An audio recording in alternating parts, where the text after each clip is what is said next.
하나님께서 오늘 우리에게 주시는 말씀은 이사야서 24장 1절에서 13절까지입니다. 이사야서 24장 1절에서 13절까지입니다.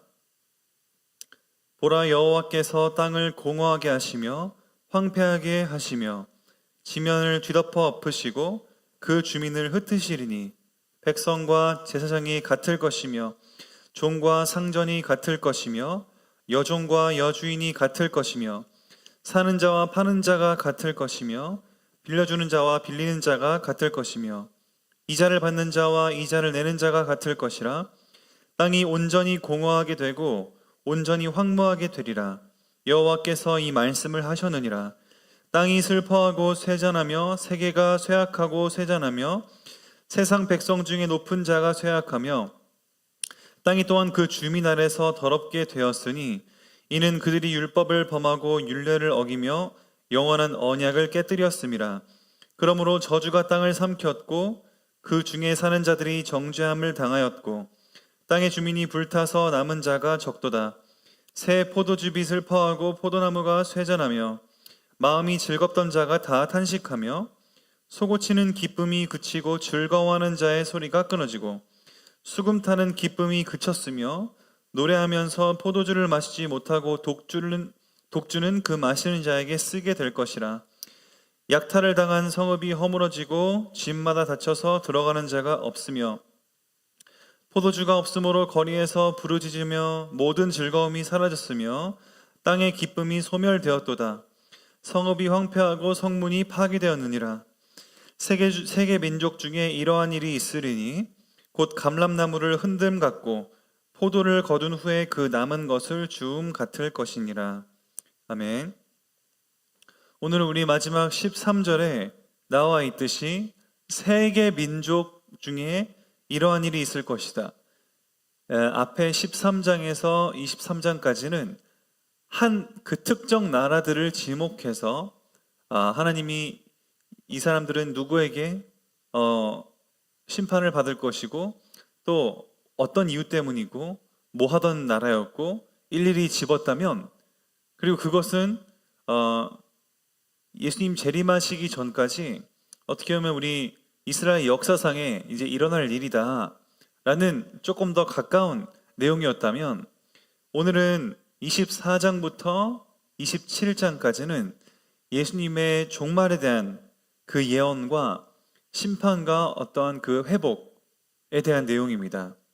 예수님의 종말에 대한 내용이죠. 그래서 특정 나라를 짚기보다 오늘 13절에 나와 있는 대로 세계 민족 전체를 아우르면서 하나님의 심판에 대한 내용을 말씀하고 있습니다. 오늘은 24장 13절까지만 있기 때문에 우리가 심판에 대한 내용이 더 많이 나오는데, 그 심판 이후에 어떠한 회복이 있을 것이다는 또 내일 이제 추가적으로 24장 이하에 나올 것입니다. 앞에 1절에 보시면 보라, 여호와께서 땅을 공허하게 하시며 황폐하게 하시며 지면을 뒤집어 엎으시고 그 주민을 흩으시리니. 1절에 보면은 공허하고 황폐하게 한다.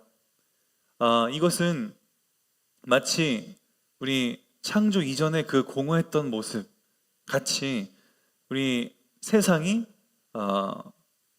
깨끗이 없어질 것이다. 그러니까 이건 예수님의 그 재림 때 일어날 새 하늘과 새 땅의 그 재창조를, 지금 재창조의 그 과정을 얘기하고 있는 것이지요. 하나님의 2절에 백성과 제사장이 같을 것이고 또 종과 상전이 같을 것이고, 뭐가 같을 것이라는 겁니까? 심판받는 게 같을 것이라는 겁니다.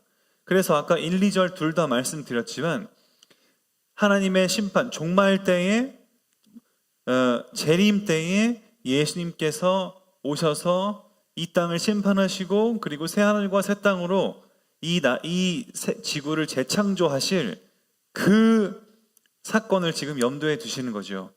그래서 땅이 황폐하고 모든 사람이 차별 없이 우리 사회적 지위나 신분이나 어떠한 능력은 이 지구 안에서 유효한 것이지만 하나님의 심판 앞에서는 모두 똑같을 것이다. 그래서 3절에 땅이 온전히 공허하게 되고 온전히 황무하게 되리니 여호와께서 이 말씀을 하신 것이다. 그리고 4절에 땅이 슬퍼하고 쇠잔하고 세계가 쇠약하고 쇠잔하고 세계 백성 중에 높은 자가 쇠약하며 아무리 이 세상의 명예와 영광을 가지고 우리 자랑하면서 살 수 있었을지라도 하나님의 심판 앞에서는 그런 영광은 다 아무것도 아니고 바람에 날아가는 겨와 같은 그러한 아무 가치가 없는, 하나님 앞에서는 하나님의 말씀 그리고 하나님의 그 언약을 따라갔는가가 중요하죠. 그래서 5절에 그 내용이 나오는 것입니다. 땅이 또한 그 주민 아래서 더럽게 되었으니 이유가 나옵니다. 5절이 전체 중에 아주 중요하지요.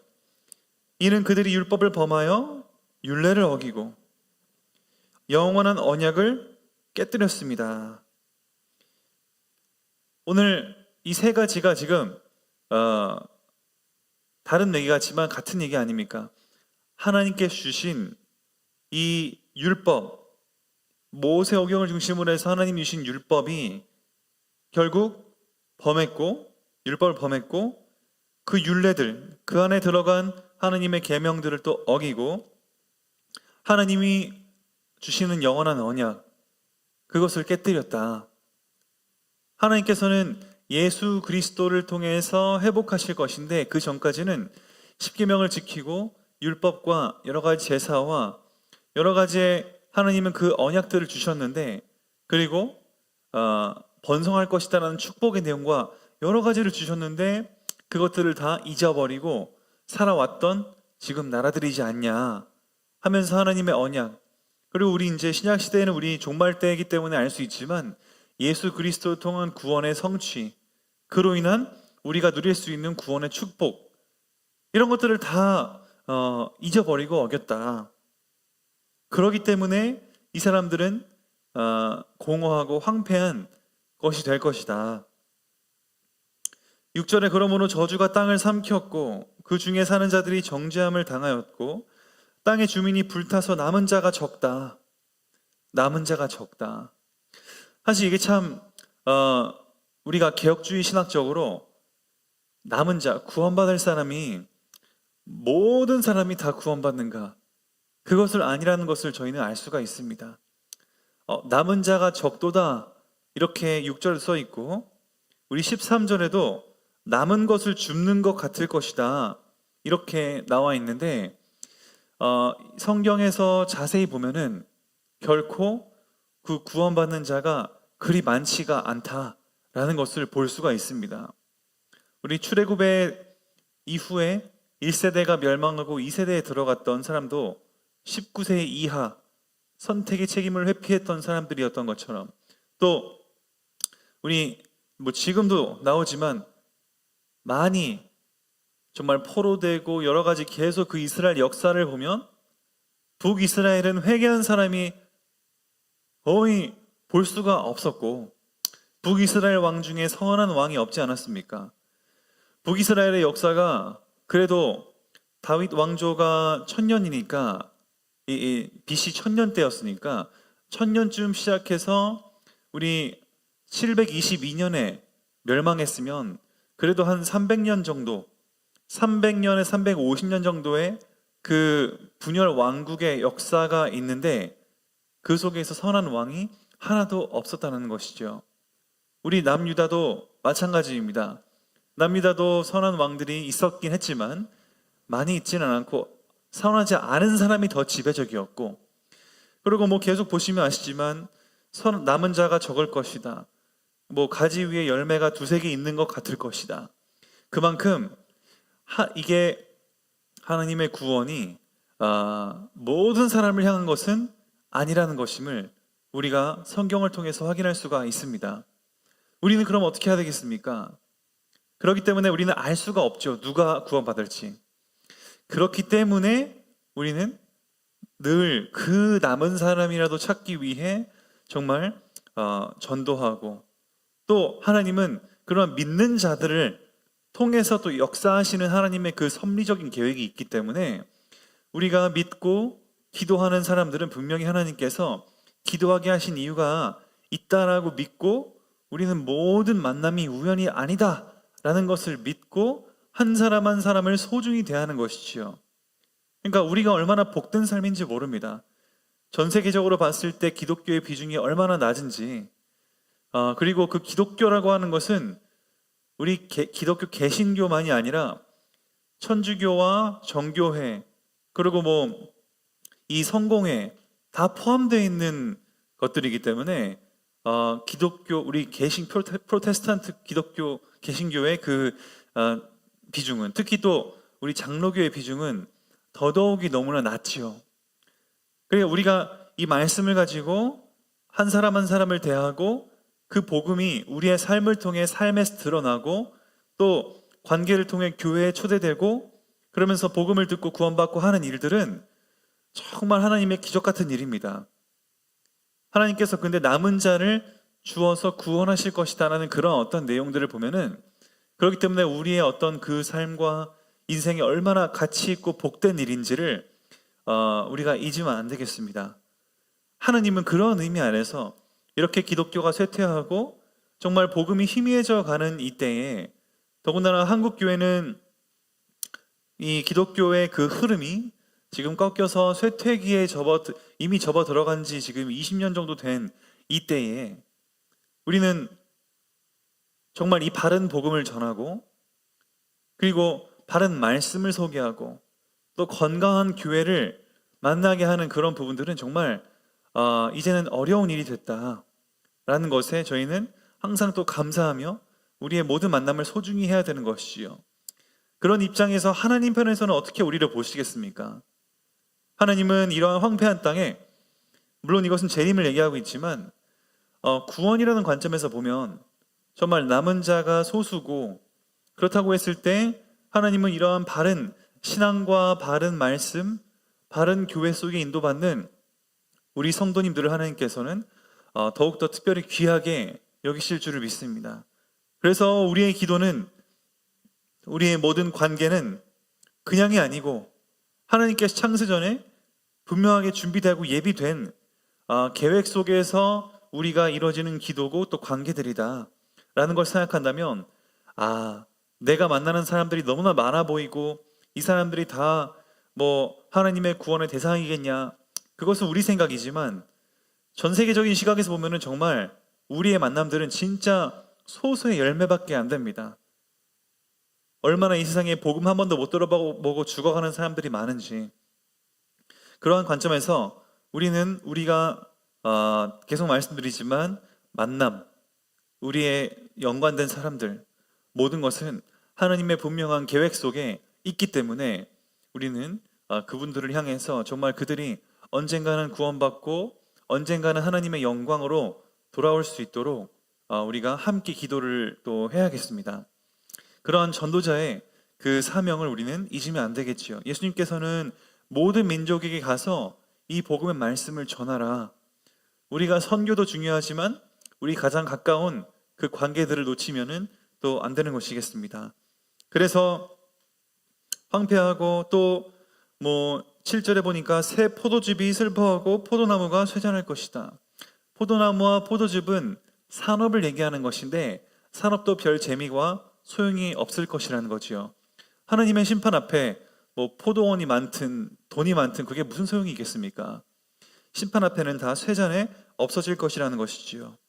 소고치는 기쁨, 즐거워하는 자의 소리, 수금 타는 기쁨이 다 그칠 것이다. 잔치해봐야 뭐가 기쁘겠습니까? 아무리 음악으로 풍악을 키고 정말 이런 부분들이 어떠한 우리에게 즐거움을 주겠냐 말입니다. 하나님 앞에 땅이 황폐해지고 또 심판 앞에 서는데, 그래서 결국 이렇게 즐거움이 사라지고 성읍이 황무하고 12절에 성문이 파괴되고 결국 13절에 세계 민족 중에 이러한 일이 있으리니 곧 그 남은 것을 주음 같을 것이니라.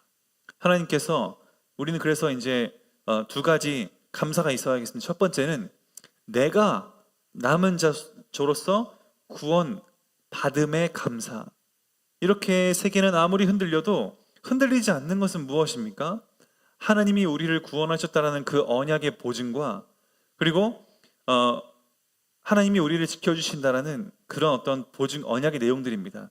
그것이 우리가 첫 번째로 감사할 것이지요.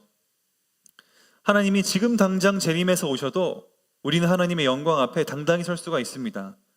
물론 우리가 살면서 지은 죄들은 결산받는 것이지만 다 드러나게 돼 있지만은 우리의 구원은 끊이지 않는다는 것이지요.